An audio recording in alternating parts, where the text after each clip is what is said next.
Nobody's talking about it, but the Tampa Bay Buccaneers might be sitting on the most complete roster in the NFC. While the spotlight keeps bouncing between the Eagles and the 49ers, Tampa has been quietly stacking elite talent in every corner of the field. And now, just as training camp kicks off, something wild is happening. Coaches, scouts, even rival GM are starting to take notice. Tampa doesn't just look solid. They look ready to break the playoff bracket wide open. What's changing everything is how this team has combined proven veterans with breakout potential. Mike Evans, Levante David, Vita Vea, and Antoine Winfield Jr. are all already respected.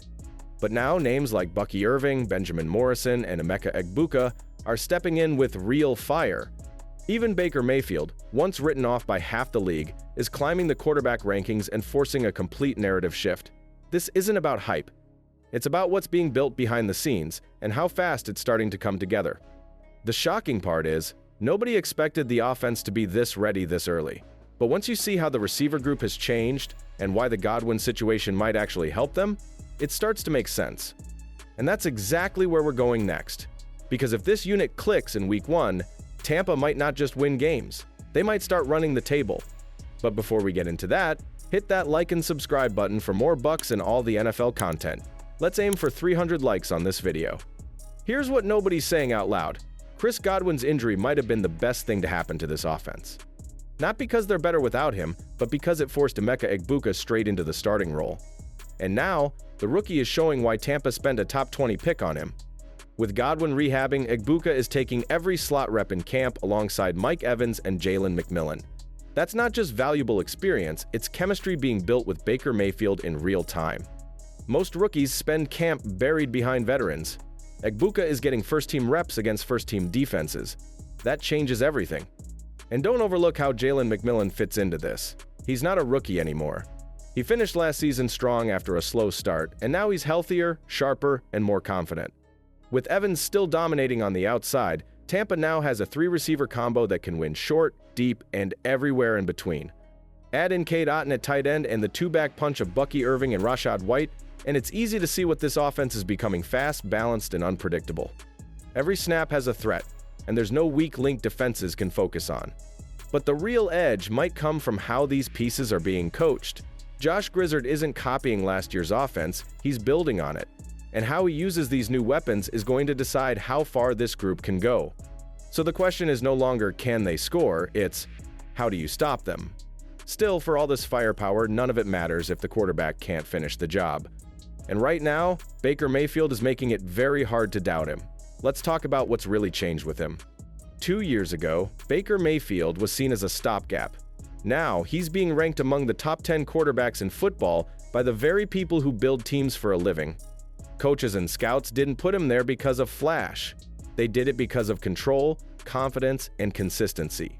Last season, Baker led an offense that finished near the top in every major category, all while missing key weapons like Chris Godwin for stretches. He didn't just hold the offense together, he elevated it when everything around him was breaking down. But the biggest change in Baker isn't in the throws, it's in the decisions. He's taking fewer risks, reading defenses faster, and leaning into what's working instead of forcing what's not. Yes, the interception numbers were high, but the context matters. He was pushing to make plays with backups running routes and limited protection. Now, with a deeper receiver room and a faster backfield, he doesn't need to play hero ball. He just needs to execute. And every report out of camp says he's sharper, louder, and more in command than ever. That's what makes this version of Baker different. He's no longer trying to prove he belongs, he knows he does. And the team knows it too. Every rep in camp is showing it. But as much as Baker holds the key to this offense, the entire plan still falls apart without protection. And that's where the most overlooked battle in Tampa is happening right now. The offensive line is shifting, and one injury just forced a massive change that nobody saw coming. When the news first broke about Tristan Wirfs needing surgery, it felt like a gut punch. The idea of losing one of the league's top tackles for half the season had fans holding their breath. But then came the unexpected twist. Not only did the surgery go well, but Wirfs is already tracking to return much earlier than expected. He might miss the opener, maybe the first couple of games, but this isn't a season-derailing injury anymore. That's a major win. Because when you lose someone who anchors your offensive line, panic usually follows. But not in Tampa, because now, a quiet name is stepping into a very loud situation. Charlie Heck is no rookie. He's been around long enough to understand the speed and pressure of NFL defenses, but this is his biggest challenge yet. He's taking every single first-team rep at left tackle in camp. No sharing, no rotation, he's the guy. And the stakes couldn't be higher. Look at the pass rushers he'll face early in the season: Atlanta, Houston, New York, and Philadelphia. All four have the kind of edge pressure that can wreck game plans if your protection falters. But the staff is showing trust in Heck, giving him all of camp to sharpen his timing, footwork, and rhythm with the rest of the line. This isn't about replacing Wirfs. Nobody's doing that. It's about buying time until he's back and not letting a single injury derail a playoff-caliber offense. So far, Heck is holding his own. And the coaching staff loves what they're seeing in terms of communication and awareness. But even with the line settling, there's one area that remains the biggest gamble on the roster. One that could either turn this defense into a top 10 unit or leave it completely exposed. Let's talk about that edge rush, and why one man might decide how far this team can go. Every team has a gamble. For the Buccaneers, it's Haason Reddick. On paper, he's the veteran edge rusher they desperately needed. But reality isn't as simple. Last season with the Jets, Reddick missed time, struggled with consistency, and finished with just 1 sack. Still, Tampa gave him a 1-year deal worth $14 million. That tells you how much faith they're putting into his bounce-back potential. The problem is, if Reddick doesn't return to form, there's no clear safety net behind him. This is a high-risk, high-reward play, and the entire front seven is waiting on the result. The depth behind Reddick isn't built to carry the weight alone. Yaya Diaby is entering his 2nd year and flashed potential, but he's still learning. Anthony Nelson is solid in spots, but not a true game changer. Chris Braswell has tools, but he's untested and far from polished. David Walker is rookie coming out of Central Arkansas, but the jump in competition is massive. If Reddick stalls, the Bucs could be forced to bring extra pressure from the secondary again, and that's exactly what left them exposed last season. It's a domino effect that weakens the entire defense. What makes this situation even more critical is that the defense doesn't have a fallback plan if the edge group doesn't deliver.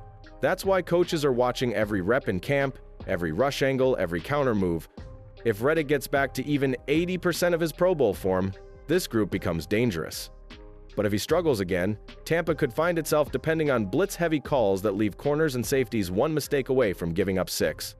Speaking of the secondary, there's a full-on battle happening back there right now. And one rookie is making a case that could shake up the entire depth chart. The most intense competition in Tampa Bay's camp isn't happening at quarterback or wide receiver. It's happening in the secondary. And at the center of it all is rookie cornerback Benjamin Morrison, who just signed his rookie deal after some quiet tension over contract structure. He's not here to sit and learn, he's here to start. Every snap he takes is a challenge to Jamel Dean and Zion McCollum, 2 veterans who suddenly find themselves looking over their shoulders. Morrison's instincts, physicality, and calm in coverage are forcing the coaching staff to rethink the starting lineup before preseason even begins. But Morrison isn't the only newcomer pushing the pace. Shiloh Sanders, an undrafted rookie safety, has been one of the loudest voices on the field, and that's a good thing. Coaches are praising his communication, his intelligence, and how quickly he's picked up the system. He's already slotted in as the 4th strong safety, but if he keeps performing like this, he's going to leap past veterans on the depth chart. When you add in guys like Christian Izien, Tyke Smith, and Bryce Hall returning from injury, the battle for final spots in the secondary becomes one of the most unpredictable in camp. What's wild is that this competition is about more than just who starts. Injuries pile up fast in the NFL, and the Bucs know they'll need multiple contributors from this group during the season. That's why every rep matters. One mental error can set you back a week. One forced fumble can vault you up the chart. So now the question goes to you. Who's your breakout pick in this camp battle? Will Emeka Egbuka lead all rookies in receptions? Can Haason Reddick bounce back to double-digit sacks? And will Baker Mayfield prove once and for all that he belongs in the quarterbacks you can win with tier? Drop your predictions in the comments. If you believe Tampa's being slept on by the national media, make sure to like this video and hit subscribe so more fans hear the full story. This isn't the same Buccaneers team, and the rest of the league is about to find that out the hard way.